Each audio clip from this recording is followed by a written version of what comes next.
കോഴിക്കോട് ഇന്ന് പുലർച്ചയോടുകൂടി തന്നെ മഴ ശാന്തമായിട്ടുണ്ടെങ്കിൽ തന്നെയും ഇന്നലെ രാത്രി ശക്തമായി പെയ്ത മഴയിൽ പല താഴ്ന്ന പ്രദേശങ്ങളൊക്കെ വെള്ളക്കെട്ടിനടിയിലാണ്. നിലവിൽ ഞാനുള്ളത് പൊയിൽത്താഴം എന്ന് പറയുന്ന ഈ പ്രദേശത്താണ്. ഇവിടുത്തെ ഈ പ്രധാനപ്പെട്ട റോഡ് ഇപ്പോൾ വെള്ളം നിറഞ്ഞിപ്പോൾ ഗതാഗതം തടസ്സപ്പെട്ട ഒരു സാഹചര്യമാണ് നിലവിലുള്ളത്. ഇത് കുന്നമംഗലത്തെ കണക്ട് ചെയ്യുന്ന ഏറ്റവും പ്രധാനപ്പെട്ട റോഡാണ്. 2018-ലും ഈ സമാനമായ രീതിയിൽ ഇവിടെ പ്രശ്നങ്ങൾ ഉണ്ടായിട്ടുണ്ട്, പ്രതിസന്ധി ഉണ്ടായിട്ടുണ്ട് എന്നുള്ളത് തന്നെയാണ് നാട്ടുകാർ വ്യക്തമാക്കുന്നത്. പക്ഷേ ഇപ്പോൾ 12 മണിക്കൂർ ഏകദേശം പിന്നിടുകയാണ്. ഇന്നലെ 2:30 മണിയോടുകൂടി തന്നെ നാട്ടുകാരും ദുരന്ത നിവാരണ സേനയൊക്കെ സാമൂഹ്യ പ്രവർത്തകരൊക്കെ സംയുക്തമായിട്ട് തന്നെയാണ് ഇവിടുത്തെ ജനങ്ങളെ, ഈ പ്രദേശത്ത് ഒറ്റപ്പെട്ടു പോയി കിടന്ന ജനങ്ങളെയൊക്കെ ഇപ്പോൾ ക്യാമ്പുകളിലും മറ്റ് ബന്ധുക്കളുടെയൊക്കെ വീടുകളിലേക്ക് ഇപ്പോൾ മാറ്റി താമസിപ്പിച്ചിട്ടുണ്ട്. പക്ഷേ നിലവിലെ സ്ഥിതി ഇനിയും രൂക്ഷമായാൽ, അതായത് വരുന്ന മണിക്കൂറുകളാണ് നിർണായകമാകുന്നത്.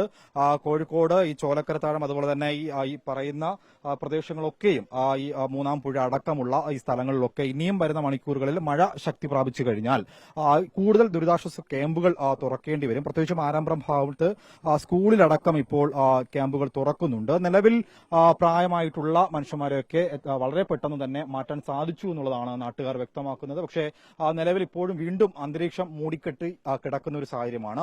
തൊട്ടടുത്തുള്ള പൂനൂർ പുഴയാണ് ഇപ്പോൾ ഈ പ്രതിസന്ധിക്ക് കാരണമായിരിക്കുന്നത്. പൂനൂർ പുഴ ഇപ്പോൾ കരകവിഞ്ഞ് ഒഴുകുന്നുണ്ട്. തൊട്ടടുത്തുള്ള വൃഷ്ടി പ്രദേശങ്ങളിലൊക്കെയും വെള്ളം കയറിയിരിക്കുകയാണ്. ഷോപ്പുകളിലും അതുപോലെ തന്നെ വീടുകൾ, പള്ളികൾ, മദ്രസകൾ അടക്കമുള്ളവ വെള്ളം കയറിയ ഒരു സാഹചര്യമാണ് നിലവിലുള്ളത്. ചേട്ടാ, എത്രത്തോളം ഈ ഒരു പ്രതിസന്ധിയെ മറികടക്കാനായിട്ട് നിങ്ങൾക്ക് കഴിഞ്ഞിട്ടുണ്ട്? രോഗികളെയും വയസ്സുള്ള ആളുകളെയും ഒക്കെ ഞങ്ങൾ വീടുകളിലേക്ക് ഇന്ന് രാത്രി തന്നെ എത്തിച്ചിട്ടുണ്ട്. ബന്ധുവീട്ടിലേക്കാണ് ആക്കിയത്. ഇന്ന് ആരാമ്പ്രം സ്കൂൾ ക്യാമ്പ് തുടങ്ങിയിട്ടുണ്ട്. പക്ഷേ ക്യാമ്പ് തുടങ്ങിയ സ്ഥലത്തേക്കും ഇനിയും മഴ പെയ്യുകയാണെങ്കിൽ ക്യാമ്പ് തുടങ്ങിയ സ്ഥലത്തേക്കും പോകാനുള്ള ഒരു സാധ്യത ഇവിടെ ഇല്ല. ഇനിയുള്ള വീടുകളിലേക്ക് വെള്ളം കയറുന്ന ആളുകൾക്ക് പുതിയ ക്യാമ്പുകൾ സാധാരണഗതിയിൽ ഞങ്ങൾ തുടങ്ങുന്നതാണ്. ഇനിയും തുടങ്ങേണ്ടി വരും. ആരാമ്പ്രം നിലവിലുള്ള ക്യാമ്പിലേക്ക് പോകാൻ യാതൊരു മാർഗവും ഉണ്ടാവില്ല. തികച്ചും ഒറ്റപ്പെട്ട ഒരു പ്രദേശമായിട്ട് പൊയിൽത്താഴം കുരുവട്ടൂർ ഗ്രാമപഞ്ചായത്തിന്റെയും മടവൂർ ഗ്രാമപഞ്ചായത്തിന്റെയും അതിർത്തി പ്രദേശമാണ്. പിന്നുള്ളത് കുന്നമംഗലം ഭാഗത്തേക്കും കുരുവട്ടൂർ ഭാഗത്തേക്കും ഒക്കെ പോകുന്ന പ്രധാനപ്പെട്ട റോഡാണ് മുഴുവനായിട്ട് വെള്ളത്തിൽ കിടക്കുന്നത്. ആ ഒരു പ്രത്യേക സാഹചര്യത്തിലാണ് ഇപ്പം ഞങ്ങൾ ഇവിടെ ജീവിക്കുന്നത്. ഒരുപാട് പ്രയാസപ്പെട്ടിട്ടാണ് ഇപ്പം ഞങ്ങൾ ഈ പ്രദേശത്തുകാർ ഇവിടെ ജീവിക്കുന്നത്. എല്ലാ കൊല്ലവും വെള്ളം കയറുന്ന ഒരു പ്രദേശമാണ്.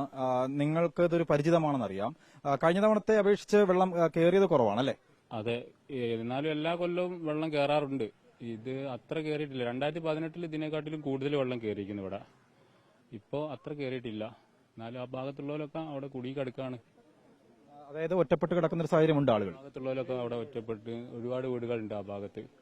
അവരൊക്കെ അവിടെ ഒറ്റപ്പെട്ട് നിൽക്കുന്ന ഒരിതാണ്. വേറെ ബുദ്ധിമുട്ടൊന്നും അവർക്ക് അങ്ങനത്തെ ബുദ്ധിമുട്ടൊന്നും വേറെ ഇല്ല. വെള്ളം കയറിയിട്ടുണ്ടോ ആ വീടുകളിലേക്ക്?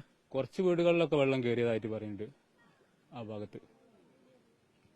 നിലവിൽ അതാണ്. 7ഓളം കുടുംബങ്ങൾ ഇപ്പോഴും ഒറ്റപ്പെട്ട് കിടക്കുന്ന ഒരു സാഹചര്യമുണ്ട്. വരുന്ന മണിക്കൂറുകളാണ് ഏറെ നിർണായകം. കാരണം അതാണ് ഇപ്പോൾ ജില്ലാ അതോറിറ്റി അടക്കമുള്ളവർ, കളക്ടർ അടക്കമുള്ളവർ പരിശോധിച്ചു വരുന്നത്. ഈ പ്രത്യേകിച്ചും കോഴിക്കോട് നമ്മൾ പറഞ്ഞ ഈ മടവൂർ പഞ്ചായത്ത് അടക്കമുള്ള താഴ്ന്ന പ്രദേശങ്ങളിലാണ് ഈ പ്രതിസന്ധി രൂപപ്പെട്ടിരിക്കുന്നത്. ഇനിയും വെള്ളം ഇറങ്ങിപ്പോകാത്തതാണ് മറ്റൊരു പ്രതിസന്ധി. കാരണം 12 മണിക്കൂറായി ഇപ്പോഴും വെള്ളം ഇറങ്ങിപ്പോകാതെ പലയിടങ്ങളിലും വീടുകളിലൊക്കെ വെള്ളം കയറി നിൽക്കുന്ന ഒരു സാഹചര്യമാണ്. ഇതിൽ ദുരന്ത നിവാരണ അതോറിറ്റിയുടെ മറ്റ് ഈ ജനപ്രതിനിധികളുടെയൊക്കെ ഭാഗത്തു നിന്നുള്ള ഒരു പിന്തുണ എങ്ങനെയുണ്ട്? ജനപ്രതിനിധികളും ദുരന്ത അതോറിറ്റിയും ഒക്കെ സജീവമായിട്ട് രംഗത്തുണ്ട്. ഇപ്പൊ മടവൂർ ഗ്രാമപഞ്ചായത്തിന്റെ ജീപ്പ് വന്നിട്ട് ആളുകളെ തൊട്ടടുത്ത പ്രദേശത്ത് നിന്ന് ആളുകളെ ക്യാമ്പിലേക്ക് കൊണ്ടുപോയിട്ടുണ്ട്. അതുകൊണ്ട് അവരൊക്കെ പല ഭാഗങ്ങളിലായിട്ട് ഈ മടവൂർ പഞ്ചായത്തിന്റെ ഈ 18ാം വാർഡിൽ പല ഭാഗങ്ങളിലായിട്ടാണ് വെള്ളം കയറുന്ന സ്ഥലം. അതുകൊണ്ട് എല്ലാവർക്കും എല്ലാ ഭാഗത്തേക്കും എത്തിപ്പെടാൻ കഴിയില്ല. അപ്പോൾ ഓരോ ഭാഗത്തുള്ള സന്നദ്ധ പ്രവർത്തകർ ആ ഭാഗത്തുള്ള ആളുകളെ സുരക്ഷിതമായിട്ട് നോക്കുന്നുണ്ട്. കാലാകാലങ്ങളിൽ ഞങ്ങൾ ഈ പ്രദേശത്തെ യുവാക്കൾ പരിചയസമ്പന്നരായതുകൊണ്ട് തന്നെ അവർ ശക്തമായ രംഗത്തിറങ്ങുന്നത് കൊണ്ട് അവർ ഇന്നലെ രാത്രി തന്നെ അവരൊക്കെ എല്ലാവരെയും മാറ്റി പാർപ്പിച്ചൊരവസ്ഥയിലാണുള്ളത്. ഈ പരിചിതമായിട്ടുള്ള ഇനി നിങ്ങൾക്ക് ശ്രദ്ധയിൽപ്പെട്ടിട്ടുള്ള കുടുംബങ്ങളെ മാറ്റി താമസിപ്പിക്കേണ്ട ഒരു സാഹചര്യം ഉണ്ടെങ്കിൽ നിങ്ങൾക്ക് എത്തിപ്പെടാൻ പറ്റുമോ? അല്ല മറ്റേ തോണിയുടെയോ വഞ്ചിയുടെയോ ആവശ്യം വേണ്ടി വരുമോ?